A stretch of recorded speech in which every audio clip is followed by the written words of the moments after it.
Today on Talent Talks, we're joined by Stuart Farrell, Group Procurement Director across the FFTL portfolio, including Allpoints, Cuckoo, Broadband and FFTL itself.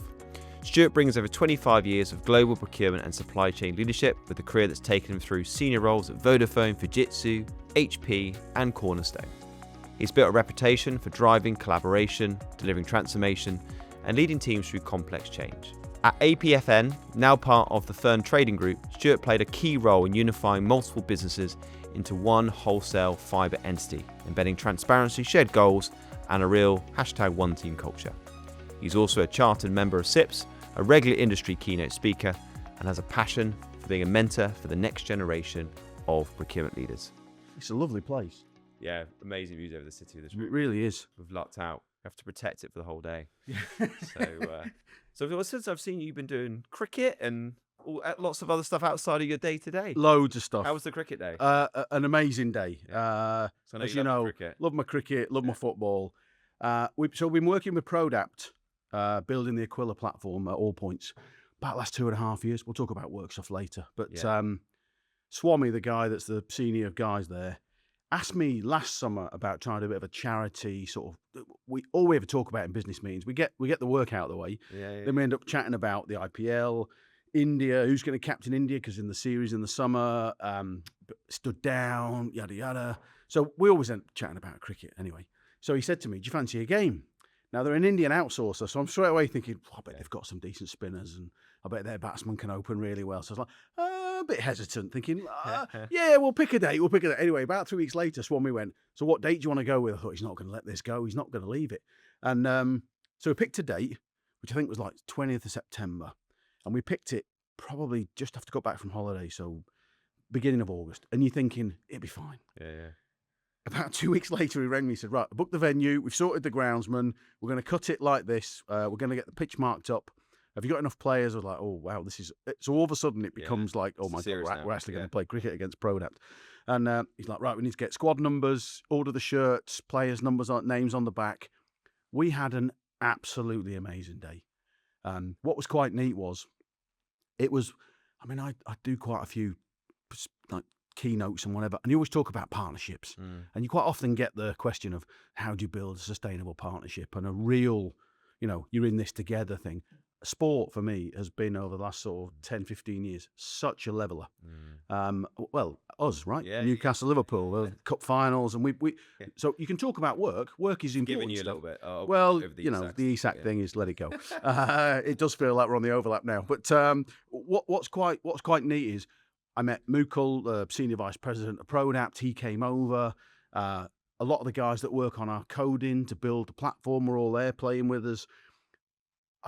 We put some stuff on LinkedIn through work, and we've had like 300-400 comments and likes on the. So work, the office is saying there might be something in this. This could be really cool. We've had a couple of other partners reach out and say, "Oh, we've got a team." So I've had like Novartis up in Leeds saying, "Oh, we've got a team. Oh, you should have told us, we'd have played."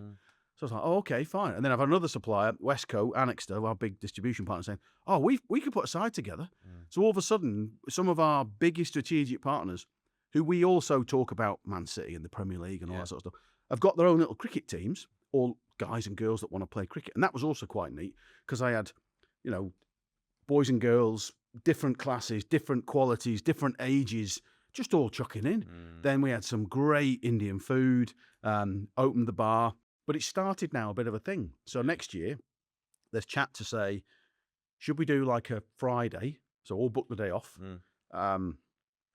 do a Friday, and then maybe do a bit like T20 finals, like the Blast Day. So do 2 games in the morning, sort of start at 11 till 1, and then 1 till 3. And then the 2 winners of those play in the final, and then have a cup. But the thing that most of the big partners that I've spoken to who want to come and join us, Martin, have said, we should sponsor it and charity, and even if it's like local grassroots cricket or, kids to get into the game, or even to support the local community where the cricket club is, where we play, or we did play. It was such an amazing event. And the relationships now, you sort of see guys from my team chatting with the guys from Prodapt in the office who are coding and building software for us. And they're chatting about, the IPL, and did you see the Asia Cup final? And It's a real leveler. You find though with sport, I think generally in business, it galvanizes people together. You don't need to. It's not just talking about football or cricket or whatever. It could be anything, and it just does tend to sort of combine. Well, solidify supplier relationships. We'll talk about that Agree. today. Agree. And it just makes it a bit more organic rather than just talking purely shop the whole time. It's not, and I try and do that with my work. I'm a football, nut like you, and love my cricket as well. So we're quite similar. So, I try and avoid not to spend the whole day talking about it, but on the same token, that's other stuff outside of the day to day, because work, we work a lot of our lives, right? We do. Yeah, love that. Amazing. It was great. It was great. The Talent Talks podcast is delighted to be sponsored by Omnia. Omnia is an AI native intake and orchestration platform that lets procurement teams focus on strategy and not systems. It creates a single front door for requests, orchestrates integrated processes across sourcing, approvals, and third-party risk management, is a source of truth for supplier data, and connects every corner of the procurement tech stack with no-code, drag-and-drop workflows. Omnia is trusted with procurement teams such as Spotify, MongoDB, and Synthesia to deliver an amazing experience, time and cost savings, and efficiency. Now let's get back to today's episode of the Talent Talks podcast. Let's talk a bit about work, I guess. Yeah. But to start with, it's always fascinating when I meet people on the podcast. Everyone's got a different angle to get into procurement and a different path in. Yours, again, like pretty much everyone I interview was different. You obviously, you tell us a bit more about how you got into the profession in the first place. So I've been to a number of these events where you get like the guys from, and this is not a name checking, but you get guys from like Amazon or Disney, and they always say, I sort of fell into procurement. And you sit in the room thinking, yeah, me too. I don't think I've met many people in my sort of 26-year career where they've said, oh yeah, I studied this and then I went to do business studies and then I was always going to be a buyer or a category manager. So my story was I was working in Vodafone group all over the world. I'd been to Russia and Kuwait and Canada, all over the place, right? And I was working in business strategy, which is a very loose term, basically executing the strategy for our chief strategy officer at Vodafone UK, a guy called Nick Parbott, who I'm mates with and have been for many a year. And we had a slight issue with one of our partners, buying in from, not selling out to, which is what I'd done previously. And Diego Galli, who was the CFO at Vodafone UK, sort of said to me, Stu, we've got a bit of a problem. Can you help sort of try and resolve it? Because you've got some experience in big commercial deals. It's kind of a commercial deal, but it's not going well. And I said, what buying stuff? And yeah. I said, well, I'm a sales and commercial guy. He said, oh, it's the same as that. It's just the other way around. And I went, oh, okay, fine. And Nick went, you'll be fine, Stu, you'll be fine. And so read the brief, as you do. All right, this is where we are. This is what we've spent. This is what we said we delivered. These are requirements. And now looking back, you think, basic procurement stuff, right? What's the budget? When did we want it? When are we supposed to deliver it? What's the issue? Who's the partner? What's the payment terms? And you again, really, really good ground and a foundation. And Diego said to me, "It'll take you. It's a 12-month gig, Stu. It's a mess. It needs a lot of work. Can you own it?" So you think, "Wow, okay." CFO saying, "Can you own it?" I'm the head of commercial in wholesale, sorting out execution of commercial strategy. Yeah, okay, fine. Anyway, went to meet the guys from the supplier, and the guy flew in from Italy because obviously Vodafone, massive company. So it was a global supplier, and the guy was based in Italy, and he flew in, and we met, and I'd done some rough notes, mine, like, okay, so we've got an issue with this. We don't want to pay that. We'd like to roll this back. Again, in like any normal commercial discussion, right? So I goes into the room and he turns up and he's got 3 lawyers with him, again from Italy. Beautiful Hugo Boss suits. They're sharp as chips, right? And I'm sat there thinking, oh. And in a moment you think, I'm so out of my depth, I haven't got a clue. And I've got my 2 lawyers, Phil and Paul, again, who I still chat to today, mainly about cricket. And I said to the lads, look, do you want to take the lawyers to the canteen and get them a coffee? They've flown in and da-da. And I said, well, I'll keep the account manager and we'll just sort of, a bit like this, we'll just have a chat. And again, just trying to get a level of who is this guy and what's his background, right? So the lawyer's like, no, we're going to stay with the account manager. I said, no, go and get a coffee and give me 20 minutes. And Phil was like, we'll give you 20 minutes. Be careful and don't say anything. Gets us in. Fine. Anyway, he goes off. So I sits down with the account manager and says, hello, mate, how are you? He says, yeah, I'm good, yeah. I said, I've got to be honest with you, I've never really done this before. And he said, oh, we've been told you're like this big negotiator from Vodafone. I went, oh, okay. Well, I've done some big deals like Red Bull and stuff, but nothing like this the other way around. And he said, right. He said, okay. And you could see he was nervous, thinking, I'm not quite sure what I'm supposed to say to this guy, because he's just probably disarmed him a bit by saying, I've never done this before. Right? So he's turned up, waiting for you to... he's got his leather-bound dossier of these are all these are all the scope documents. The challenging question. This is all the scope you asked for. This is how many change requests you've not sent through, which again, looking back, he had all that ready. And I said, look, my late father would have said to me, there's the easy way and the hard way, right? Which is the way we were brought up as kids. So I said to the account manager, I said, look, we can do this the hard way or the easy way. The easy way is, I don't know if I'm supposed to tell you kind of what I need to make this deal come some sort of resolution, but we can spin this out for sort of 15, 16 weeks and I can tell you a little bit, and then my lawyer will say, oh, what Stu means by that is, and it can all get written up, mutata mutatis, and we can get all Latin and clever with it. But I feel like we could just jump to the end, and you could see in his face he was super nervous. Like, I'm not really sure. I said, well, look, I'm going to be brave. So I stood up, got the whiteboard, and in my mind I sort of thought, looking at the pre-read from Diego, what are the 6 or 7 key things that I need this guy to sort of, when he gets back on his plane and flies back to Italy and then has his conversation with the guys in the States, what do I need him to be able to have that conversation back with Tom, the senior vice president in America, to kind of find a mutual resolution where we're not going to fall out? We've been working with the supplier, goodness me, 12, 15 years. We're not going to fall out over it, but it's a large amount of money. It's a massive issue, so we've got to try and fix it. So I said, look, I'll be honest with you, this is kind of where I'm coming from. Ideally, what I need is, and I started writing down on the whiteboard, and I said, this is what I need. I need roughly 75 days payment terms. I need the $21 million latest payment, sort of, let's have a conversation about that. Ideally, I'd like to roll back the software to the previous version, and then we have a conversation about recoding it because it's affecting a number of customers, blah, blah, blah. And his face was like, literally. So I said, right, so finished. And I go, so they're kind of my 6 things. And I went, there you go, mate. Give him the whiteboard pen. He went, okay. And you could see him kept looking at the door, thinking the lawyer's going to come back. And I said, look, this is a me and you conversation. Yeah. So, but I've kind of bared all and told you exactly where I need to be. And he stood up and he said, right, well, number 1, I'd like you to be a beachhead customer for us in the North America market. And I sat thinking, okay, I'll give him that one because that's obviously. I'd like you to attend a local event in Europe where we speak about the project. And I said, mate, stop a minute. I don't need the sales pitch. So when you get on the video call, Skype back then, right? When you get on the Skype call with the guys in the US, what are the kind of questions that Tom's going to ask you that we need to sort of square away over the next couple of days, weeks, months?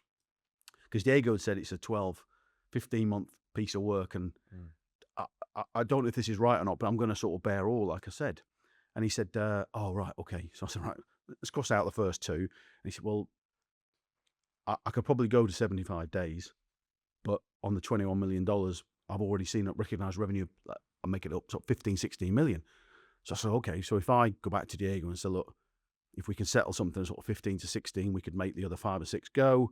They're happy to move to 75 days. But we've got to make sure we're paying off any residual debt. Yeah. So we literally, I said, right. And then lawyers came in. I took a picture and I sent it to him. And I said, right, just keep that on your phone. I think it was a Nokia 30, well, wasn't it? But it was 6210 at the time. And I said, keep that. And then over the next, and we had a great session, and the lawyers obviously start sharing. This is the issue, and clause 18.5, Roman 6 says you will do, and thou shalt deliver. And you're sitting there thinking, we're all in a mess. But us as the client, also these guys as the partner. So you sort of think, sitting in the room thinking, this is not going to get done anytime soon. Anyway, spin on sort of 3 or 4 weeks, and we're in a meeting. We're actually in Reading. We're in a meeting room in Reading. We're in there, lawyers. We're having a conversation. And I says, look, we need to have a conversation about payment terms. And I just looked at him, and he kind of smiled back at me, and as in, yeah, this is like number 2 on my list. So I said, well, look, ultimately, where we are in terms of working capital, I'd like to be in a position where we're going to talk about X. You're currently at Y. And he said, yeah, I'm happy to agree. Why? His lawyer's like, whoa, what are you doing? I was like, almost giving him the nod to say, brilliant. That's one of mine done. So I said, well, that's really gracious and generous of you. What do you need from us? And again, Phil, my lawyer's grabbing my knee going, what are you doing? What are you doing? And he said, well, we'd like to have a conversation about the $21 million outstanding bill. We're sort of thinking 16, 17. I went, I'm happy to go with 17. Let's not. Oh, right. Okay. And again, Paul's like, can we take a minute? I was like, no, we're fine. Yeah. Because just getting weirdly, we had found a way to navigate through what could have been, I used this term at the time, a really nutty, hard conversation. We'd very quickly come into the room, and there's quite a lot in there about preparation and not just walking into a meeting and winging it, having a really clear thing of what are the issues, but then also being, maybe it's because I'd been him up until that point. I'd been the sales guy. So I sat there thinking, okay, you're going to get a tough conversation with the American guys in the next few weeks. So I thought, what do you need to do to make this kind of work? And once we got that on the table or on the whiteboard as it was, and then we both kept the picture. So remember, it was going to be 12 to 18 months, right? 13 weeks, 2 days later, we're in Luxembourg. We sign a 3-year extension. We pay them the money we owe them, say for the issue around the slight dispute.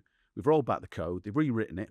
We're going to the States doing this big beachhead conversation with their different partners. Diego's delighted because we've resolved it in like 13 weeks, not legal fees of dragging on an internal counsel. Phil and Paul were like, I can't believe we've done this in 13 weeks. Signed it in Luxembourg, signed an extension, done.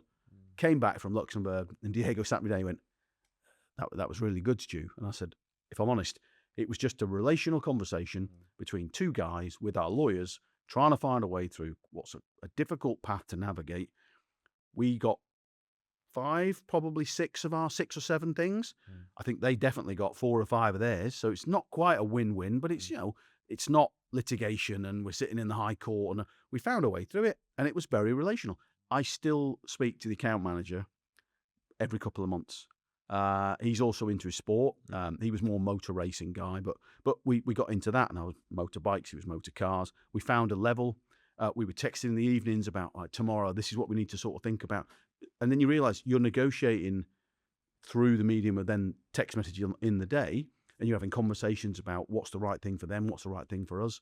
As I say, I got back, landed back in the UK, went back into Newbury, and Diego said, right, it's really good, that's Stu, you're quite good at this. I was like, oh, and you're sort of thinking, I don't mind if I do, that was really cool. And he said, how do you fancy working with Bash, who was then the head of supply chain at Vodafone? He said, how do you fancy working with Bash and picking up the enterprise side of the business, more the corporate side of procurement, and supporting the guys and girls in the Vodafone Global Enterprise team that are going out selling propositions, so Vodafone connectivity, but actually also all the other ancillary services that go with the deal into the likes of Ministry of Defence, the BBC, Ministry of Justice. So you're getting involved in all sorts of SATCOM and military intelligence stuff. Really, really a huge eye-opener for me in terms of different things I'd never even realised we did as a business. And from that moment, I was hooked. It's been on what is now, 15, 16 years. Massive shout out to Steve Day, who sponsored me through my SIPS qualifications. Obviously now the CPO at Kantar. Yeah. Steve has been a kind of a mentor. You won't know that, but he's kind of mentor to me for the last sort of 5 or 10 years. Qualified, built a number of teams now all over the world. I can't think of anything else than doing this. That's the most comprehensive but Sorry. good. No, Sorry. good answer of how did I get into procurement I've ever had on the show. Just, but yeah, amazing. So there's lots to unpick there, but I guess I'm always fascinated to know from any guest I have on is around that sort of relationship building. We all know in procurement, to build strong supplier relationships and obviously internal customer relationships is key, right, to be successful in procurement. We all know that. But for you, what's fascinating about that story, and it's a great transition into your career and a good insight into how you like to do business as well. The theme there, the whole way through is it's for me anyway, and it'd be good to get your views on this. Is just genuine, authentic. Let's have a conversation, because there's all the you see it all over the LinkedIn and everywhere else. You've got all the business jargon and here's a 7-step sourcing process, and it's good to have process and rigor, which no doubt you will in your current role and team. but ultimately it's about sometimes just having the conversation. Is that, would you say that's the key ingredient to what makes a good, supplier and how to build those relationships? Or because you've obviously been able to do it incredibly successful in your career. Well, So how have you been able to do that and build such strong relationships? Because you're referencing now, you still speak to these people, right? I do. Which is 16 years later, but your ability. and I'd go so far as saying friends, right? So for me, it's always been about a relationship. Now that it could be that in the first 12, 15 years of my career, when you're in retail and you're in commercial sales, you're in wholesale. I went to Fujitsu for a short period, about 4 years. Again, account management. So you're beginning to realize you need to remember people's names. You need to remember, 2 kids, dog, they like football. He's a Paris Saint-Germain fan. Keep your eye on the score. And it's almost subconscious. I think you're not going into a meeting thinking, right, I'm meeting Martin. He's a PSG fan. His wife's called Olivia. They've got 2 kids and the dog's called Barney, right? It's not, but you remember those types of things. So when you go in, you say, hi mate, how are you? Yeah. Oh. So but they're important, just to pick up on that. They're obviously really important things for you, because that's something innate in you as an individual. Sounds like maybe from your father and your upbringing as well.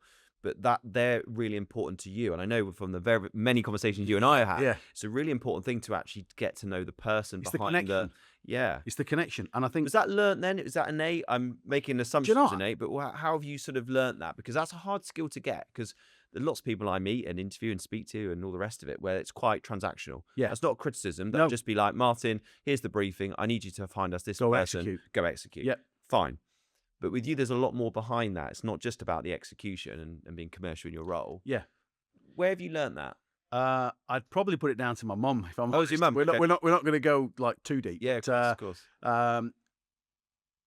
About caring about the other person and recognizing that we're not all the same. And my mum would say it wouldn't do if we were all the same, because then we wouldn't be who we are today. And so getting to know the person first is really important to me. I mean, if you speak to any of my team today or past, and I referenced this at the procurement supply chain keynote the other week, building on the success of others is a sporting trait, which you do, but also it's a business trait as well. And so getting to know you, or getting to know the account manager, or getting to know the guys at Westco Annexter, or getting to know the guys I play cricket with now at Prodapt, all of a sudden you begin to start to think there is more to life than work. Okay, which I think may also be the sort of, as you brought up as a kid, you sort of, look, work is important, but your friends and your family and your kids and your surroundings are as important, if not more. You referenced before, we spend more time at work than we do with our own wives, husbands, partners, kids, whatever. So for me, it's about committing and being all in. But then knowing those, his name's Martin, he's a PSG fan, his wife's called Olivia, he's got 2 kids and a dog's called Barney, is that then when I walk into a room, I can start the conversation. So, how's the dog? Oh, the dog's not so good. Oh, what's happened? Are the kids? And all of a sudden, it is that. I don't know if it's you talked about it before, and you said, was it about sort of diffusing and removing the tension in the room with this account manager? Possibly, but not consciously. Wasn't consciously, Not consciously. And again, if I think about kind of key figures in my career, there's another guy called Detlef Schultz. If you know Detlef. Detlef was the chief procurement officer of the Vodafone procurement company in Luxembourg. An absolute master. Name-checked him in a number of things over the last few years as I've got a bit older, because you realise the gravitas and the almost legendary status that he began to have. So he would walk into the second floor in Luxembourg's Vodafone office, and I spotted, being in the office, he'd walk through and he'd be like, "Oh, hi, Lucy. How did Brian get on yesterday in school?" And I didn't realise till about 3 or 4 months later, as in watching him do it, that he's got this really innate, very clever way of remembering, "Hi, Martin. Oh, so Newcastle got beat at the weekend. You must be gutted." But he would do it to almost everybody on the floor. And then he'd walk in, he'd leave his door open, he'd walk in, open the door, and you could just walk in and say, "Have you got a minute?" It's like, "Of course I have, Stu. How's Gail? What are the kids up to? Bethany must be getting a bit beat." You think, but you feel really special in that moment. And then you'd ask him a question, and he would be very transactional, and he's a senior business guy. But maybe that was also something I thought, okay, because then you see other leaders through your career that talk about stuff, or you see them acting, the old adage of you take the best bits from managers you've watched, but also you acknowledge the bits you think, I'm not going to do that. I'm so not going to do that for my team and the way I'm going to manage my business. So I think that was also another. Actually, I'm going to rephrase that. That was a massive piece in my career. To have seen somebody of that seniority, whether it was he'd remembered the colour of your hair, your shirt, what the cup looked like, the microphone, what was on the screen, and it was a trigger for him. But I started to realise that it was such a leveller in terms of the conversation and gave you more to talk about than just work. But the output of that conversation meant that actually you'd get a better result, which makes me sound quite callous, and it's not, because I'm winning, you're winning. We've chatted about the football, the cricket, or we've talked about the NFL, Chicago Bears, wherever it might be, and actually we've enjoyed the interaction. And you don't come out of it thinking, oh my goodness, that was dreadful. But you'll remember it. I was thinking interactions you have with people in business, you'll remember them because it's more personal. It will feel personal. So, of course, the result will be you might get better engagement and building better rapport, and actually can relate to results. Absolutely not suggesting for a second that's subconsciously, but subconsciously. But for you, it's memorable. You remember the school teachers that went the extra yard, right, and were very kind and used to do stuff outside. And I remember a teacher when my mum was late to pick me up, and she spent an extra 40 minutes waiting in the car park to ensure that little things like that in your life generally, and in in business that we'll just remember, and you kind of those anchor moments that you have, and clearly it's something that you sort of learned, picked up, and applied for your team. But it's not just in business, Martin. No. So we talked before about the overlap, right? So I'm a big fan of watching Jamie and Gary and Ian and Jill and the others. Only this week on the overlap, Gary was talking about how you talk to a player, but then how you make them feel. And then I watched Stick to Cricket. Robert Key said something similar. I watched it yesterday. Rob Key, as part of picking the Ashes team, talked about, if a player's not playing well, you can either go in hard and say, blah, blah, blah, blah, or you can actually give them some coaching on things you might want to work on. So that's something I've thought about quite a bit this week. But he talked about, as players, either in football or in cricket or any sport, your best managers, not the ones the way they spoke to you, but the way they made you feel. And that's what you just triggered there. That sort of, I hope that for the teams that I've led and the teams that I've been part of, that the interactions with me have been memorable, that they'll go, oh yeah, Stuart Farrell, really good guy. And whatever they say after that, right? Oh, can't. Why use 2 words when Stu can use 10? That's normally the one I get. But actually, it's been because it means a lot to me. It means something to me. Yeah, brilliant. Anyway, no, massively relate to that. I think you want to try and set your team up for success, but have shared some of that knowledge and experience, and at least they respect you. And it's always that old sort of cliche line around, you don't have to be liked, we need to be respected.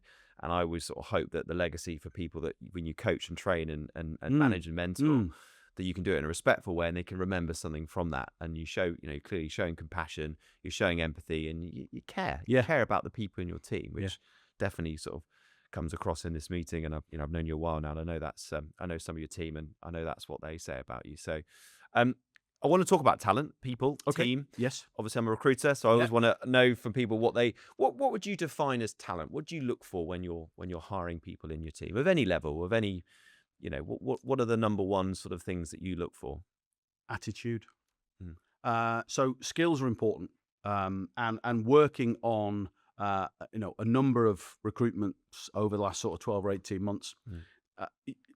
You can write your list of what it is you're looking for. And starting to think about skills, location, travel distance, salary, package, background. When you're going through the market, they're quite, I'll use your word again, that's quite transactional, right? Can you tick, da da da da da. But it's interesting, back to sport again, okay?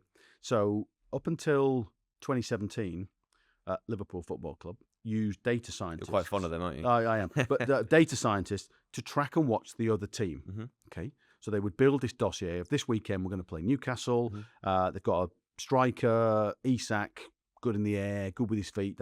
This is how we should play against him. So the back four need to be quite careful. Are we going to play wing backs? So they would do a lot of research on the other side. When Jurgen Klopp turned up, 2017-18, he changed that and said, well, that's great, but if you find that they've got a really good player playing on the wing, Kieran Trippier, whatever it might be, Isak, you should tell me, because we should be capturing that level of data to then potentially recruit that player. So they changed that. But Jurgen always had this no Muppets. He didn't use the word Muppets, but no Muppets, which is the attitude piece around the culture. So you can take all the data and all the stats in the world. So in sport, they'll look at sprints, body, BMI, height, left foot, right foot, 100 meters, whatever it might be, thousands, Martin, of stats, all data led. Again, how Rob Key and Ben Stokes and Brendan McCullum picked the England side for the Ashes, for example. It's data led. Even on the podcast I watched yesterday, Robert Key was chatting to Michael Vaughan and saying, the data scientist, he's got a 70-page dossier on the team that they're going to pick, or the amount of players they could pick to go to Australia this winter to play in the Ashes. But he's got to filter through that and pick out the bits, and then you meet the character, and then it's around the attitude. And I think that's the one thing, for me, you don't get to the final stage interview where I'm sitting in the room with me and Hannah Bradley, my HR business partner, and we're interviewing you, Martin, for head of category procurement, if you haven't already got some decent numbers. Yeah. Right. So you tick a lot of the stats. Now it's about us. So normally in that last interview, I will talk. In fact, I purposefully don't talk about work. If I was to say to you that in the last 2 or 3 interviews we've done, we've ended up talking about, surprisingly, football or cricket. Because the latest guy I took on, a guy called Mukesh, just happens to be a Liverpool fan. It's not a precursor. It wasn't on the tick list, Martin. And he plays cricket and loves his cricket. We got talking about the team that I've got and the shape of the team. And we got talking about, at the moment I'm looking for a right winger. Do you think you can play right wing? And he joked and he said, well, my knees are not great, Stu. And I was like, yeah, but you kind of get that. I've got in the enablement team at the back that keep the business safe. I've got procurement operations that kind of is my back four, that basically play the ball, keep us business, look after our in-life contracts. We got in the midfield Courtney Rowlands, who's looking after our category team. I'm looking for a right winger. And then I've got Justin and others up front managing fleet and property. And he kind of saw the structure that I was trying to lay out, almost with the markers, again, like Jamie Carragher does on Monday Night Football. And he went, I think I can play on the right wing. I said, well, I think you can too. So tell me about you. So we talked about his wife, we talked about his kids, we talked about his history, talked about his heritage, talked about cricket, talked about all sorts of stuff. Hannah was in the room and she was almost like, I'm not sure where this is going. He left the room. She turned to me, said, what do you think? I said, we'll have him. Yeah. Fabulous. Because he's got all the stats. And actually, he's a really, really good guy. Same with Utam. We had a similar conversation. Great stats. You meet him and you think, he's worked at TikTok, he's worked at Wilkinson Sword. He's got so much experience. So just picking up on that then, and that's really interesting because actually your interview style similar to mine. I didn't know that before today, but yeah, you take it as a given on the CV. So just to sort of pick up there for our listeners that are looking at what you're defining as talent. So what I'm hearing is you're almost sort of saying, look, we're going to take it as a given. You're technical, and we can obviously probe that. And that takes time, Martin. Yeah. So one thing we've done more recently is actually sit and write that list. Yeah. Because it's easy to go, right, we need someone that's within 45 minutes of the office, SIPS level 4, looking at about 50, 60 grand a year, blah, blah, blah, right? 4 or 5. Yeah. What we actually did by taking that elite sport thing was go, actually, what else are we looking for? So, history in large organizations. For us now, it's I'm not afraid of stepping into a large but a startup. So so the list gets bigger, which then means your filtering becomes more acute. So then the 4 or 5 guys and girls you're meeting at the end can not just do the 4 things you might look for in a recruiter, can actually do 15 of the 16 things you've really honed down on. And the market is such at the moment that I've quite often wondered if that's me being too choosy and too fussy. But again, having watched a lot of YouTube the last 2 or 3 years about data science in sport, it's not quite data science that we're using, but actually it kind of is. We're being a lot more scientific in the recruiting than we are in just going, this is the job spec, we've written a generic job description, we've posted it online, and we're looking for anyone that can kind of do this. We've been a lot more specific, and that cultural piece and the attitude of fitting into the team and not disrupting the squad, and playing with the other teammates and bringing something new to the team has been something that I've really, really embraced over the last 3 or 4 years. Yeah. And it sounds like obviously you're very much looking at the attitude of the individuals, that sort of more EQ, emotional intelligence. I guess that you're sort of packaging that all under the attitude attributes of that individual. Absolutely. Okay. And you touched on it then, you've been in procurement a long time. You've obviously seen the evolution in procurement and how it's changed, and there's loads of stuff that's sort of been bolstered on, ESG, supplier risk management, all the sort of governance and supplier risk that's now in procurement and very much embedded. Again, going back to talent and where you see today and the market, and when you are hiring versus maybe where you were 20 years ago, how have you seen procurement shift? How have you seen it change as a profession? I'd probably answer that in two ways. Yeah. I've seen it get a lot. So I've seen the procurement function be taken a lot more serious. Yeah.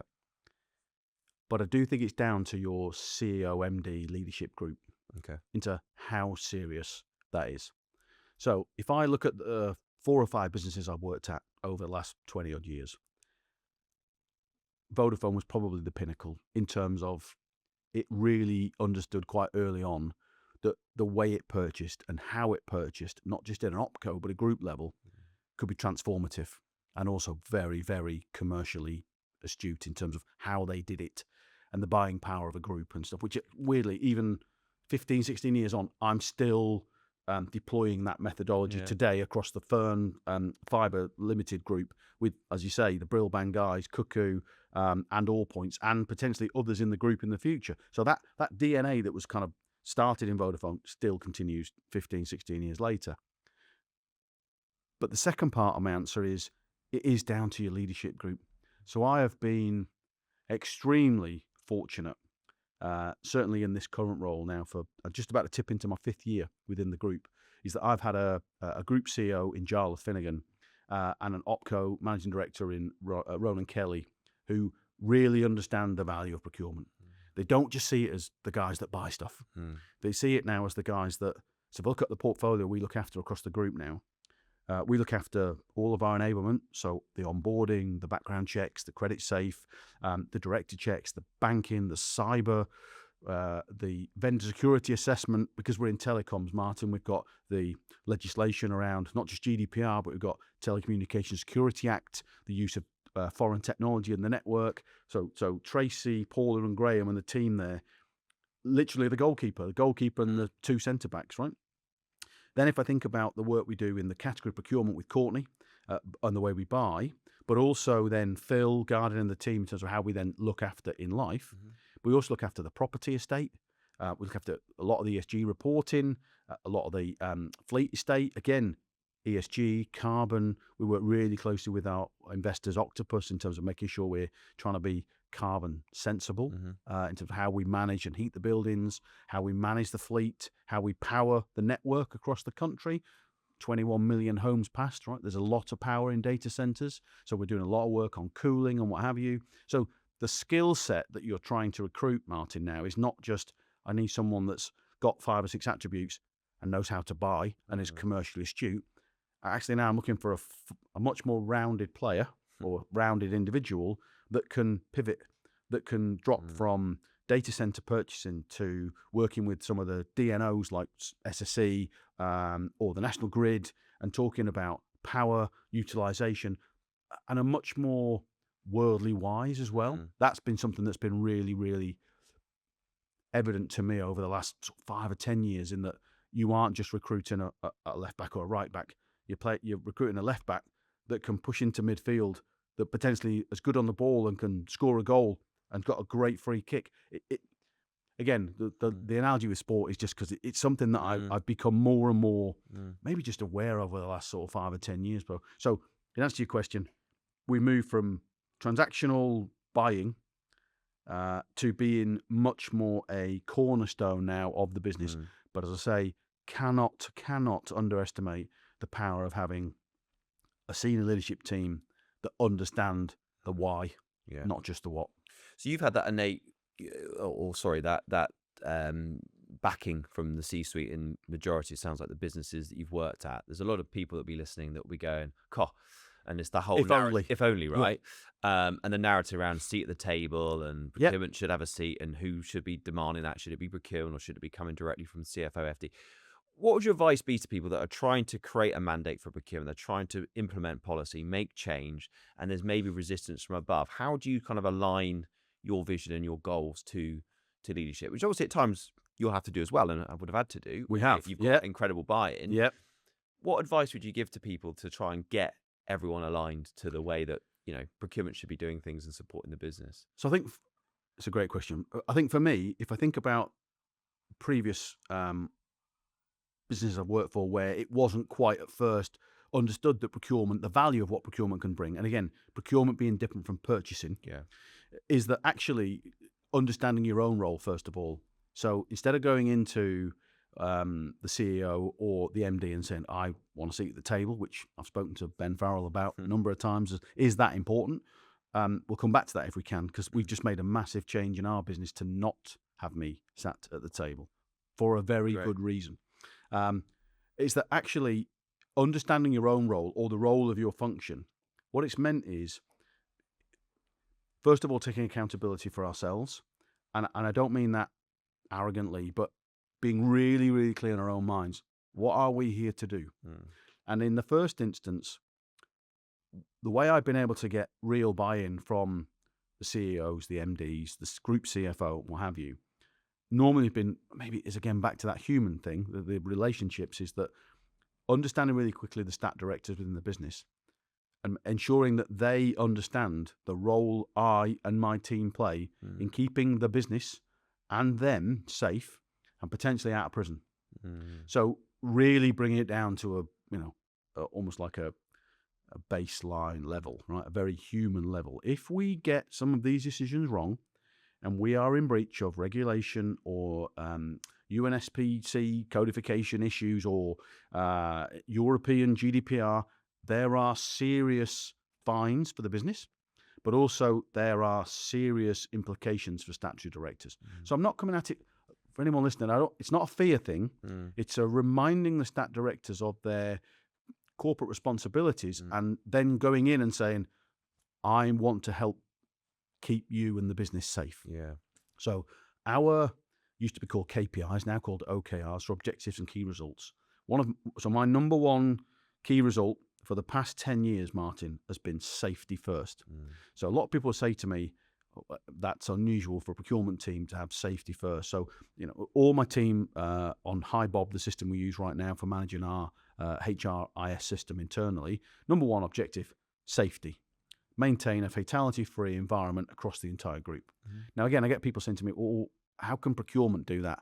Okay, we make sure that all of the statutes and regulation are in the contract. We make sure that like toolbox talks for guys on site are done each morning. If they're not, then in our commercial reviews, we have a conversation about why they're not happening. Now, I can't stop somebody putting a spade through their foot or something happening or arcing out a DNO power line.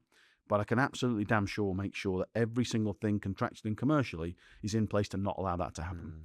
So when you ask me the question, how do I get into that conversation with the C-suite? Having been in that C-suite, safety first. The safety of our people to come to work, to be safe when they come in and safe when they go home, reminding the entire OpCo or group, safety is more important than work. The money is secondary. So my second target in my OKRs this year is a saving target. Third is number of suppliers. Fourth is ESG, and so on and so forth. But number one is safety. So what's been but then you've got to stand up and deliver that. So if I was in a business today, Martin, where procurement wasn't seen as a cornerstone of the business, that's how I would approach the CEO and say, look, there's 3 of your stat directors or 4 of your stat directors. Are you aware that, for example, under the power of attorney from the shareholders or the delegation of authority from the investors, we have the obligation to do X, Y, Z. If they don't, then you're reminding them of their, judicial duties and then saying, but I want to make sure I keep you safe, I keep our business safe, and I keep our team safe. And that then comes from safety, but then develops into let's keep the money safe. So then you're into the financials. Then you're into let's keep the planet safe. So you're into ESG. And before you know it, you've got a mandate now that says, okay, procurement, they keep me safe, they keep the business safe, they're managing our carbon emissions reporting, they're buying smart, they're saving us money, they're seeing everything. And again, I think a lot of the senior guys and girls I've worked with and for over my career maybe don't see the depth of information that procurement have insight to, which, as I say to a lot of my team, is both a privilege and a curse, because you see all the good stuff. Yeah. You also see all the not so good stuff. And what we try and be there to support those stat directors and C-suite to look out for the bad stuff and report it as quick as possible. Gifts and hospitality registers, anti-bribery, so many things that you could say, well, should that sit with the general counsel? Should that sit with the legal team? In my opinion, strong opinion, sits with me every day of the week. Yeah. I love that. I've never actually heard any of our guests say that safety was paramount. I mean, they've referenced it in conversations, but number one priority. Yeah. The money, you say, it links to I can everything. fix the money. Yeah. I can fix the building. I can buy more fleet. I can do all that sort of stuff. Yeah. We have had, in my 4 years of being at All Points, we've had one fatality. It was a natural causes. One of our subcontractors, guy had some heart problems, been off, come back, had a heart attack in the van and passed away.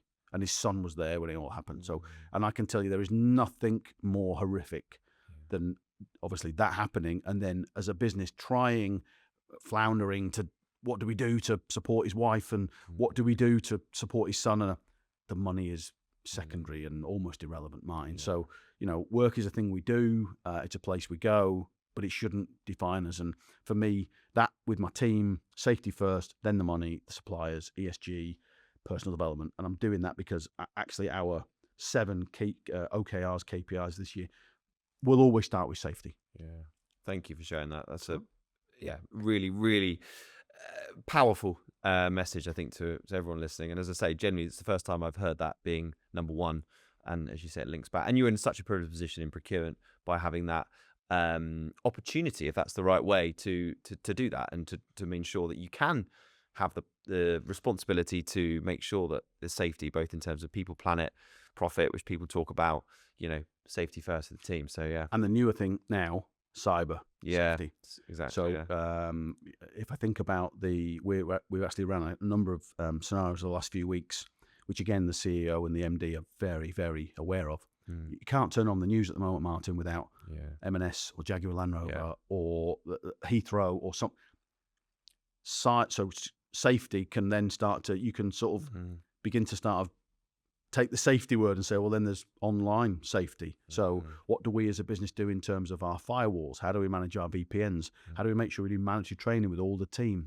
What do we do with cyber insurance? And all of a sudden, safety takes on a whole nother level. And you've got that buy-in because people are hearing it on Radio 4 on their way in, and they're hearing it on TalkSport on the way home, right? It doesn't matter what medium you're listening to, you're still getting that same thread of there's a lot going on in the world today that we just need to be careful about. And procurement underpins that, and you've got that opportunity to add see it all value. See it all.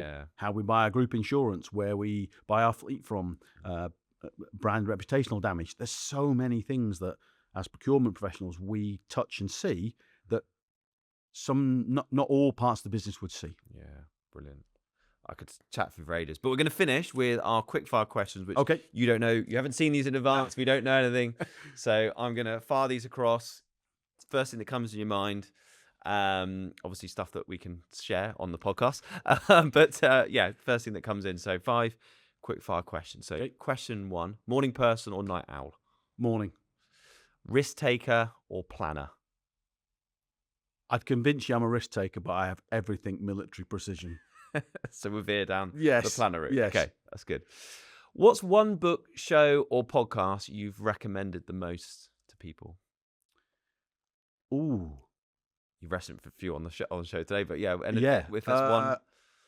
So in the recent procurement supply chain keynote, I actually put a link up of a YouTube channel, which is all around the overlaps data scientists channel. Okay. I would recommend every business leader in the world, in the country, to start watching how sport has evolved over the last 10 or 15 years. It's become more professional, and the similarities between business and sport. That'd be my. Okay, I'll try and get the links. So I'll give you the links. Do it. If you could give your younger self one piece of advice in 5 words or less, what would that be? Believe in yourself. Yeah, okay, got under it as well. And what's one thing you're curious about right now? AI. And for various reasons. It seems to be all we talk about in procurement at the moment. It seems to be all we talk about in business at the moment. I am trying to almost reconcile in my own mind, how do I harness the power of AI and generative AI and all of these other great technologies that are coming, which, by the way, are changing almost every week, not like it used to be in the old software days. We get a release every 6 to 12 months. This is almost, you look at something from last week, it's already out of date this week. But how do I make my team better? So I'm not looking at AI with Ronan Kelly, our MD I mentioned earlier, a great guy, ex-CTO as well, so he's very much in that space. Yeah. We, between us, are trying to work out the right tools and tool sets to enhance our team, not necessarily replace our team. And I think there's a lot of fear around AI. Certainly we found at the conference last week, and even last year, there was like, oh, AI's coming, it's going to take people's roles. Even now, I was on a meeting with some guys in Ireland yesterday talking about this very subject with Ronan, and it is still sort of 80% there, looking at LLM models and how it still needs that human oversight. Now, there will be a time in maybe 3 to 5 to 10 years where that's not needed, but right now, trying to embrace the understanding of AI before we implement anything is kind of the one thing I've become more curious about. You could argue, Martin, because I kind of have to. But actually trying to understand, how have I taken a group function which, when we brought the opcos together, was 56 people, and we're now operating in hundreds of millions of pounds in terms of oversight with a team of 17 of us. How could I make us more efficient, but also allow the team to switch off at sort of 5:30, 5:45, and go home and spend time with their families and remembering what's important, and then coming in at sort of 8:15, 8:30 and going, right, let's go again. Which again is a bit of a Stephen Gerrard thing, but we go again, right? So that for me is, how do I harness the power of AI to make my team stronger, not diminish the size of the team we've got. Yeah. And I think it's an education piece. It should be there to, as you say, enhance, not to replace. So Agree. Great. Stuart, thank you. Love having you on. Really, really appreciate it. I look forward to continuing to watch your journey and develop, and I've really, really enjoyed it. So yeah, thank you again for your honesty, your openness, and sharing more about your career and experiences. I've loved it. Thank you. Thanks a lot. Thank you. Cheers. A big thanks again to our sponsor, Omnia. If you want to check out more about Omnia, please go to their website, www.omnia, that's omnea.co. Many thanks, and look out for the next episode coming to you soon.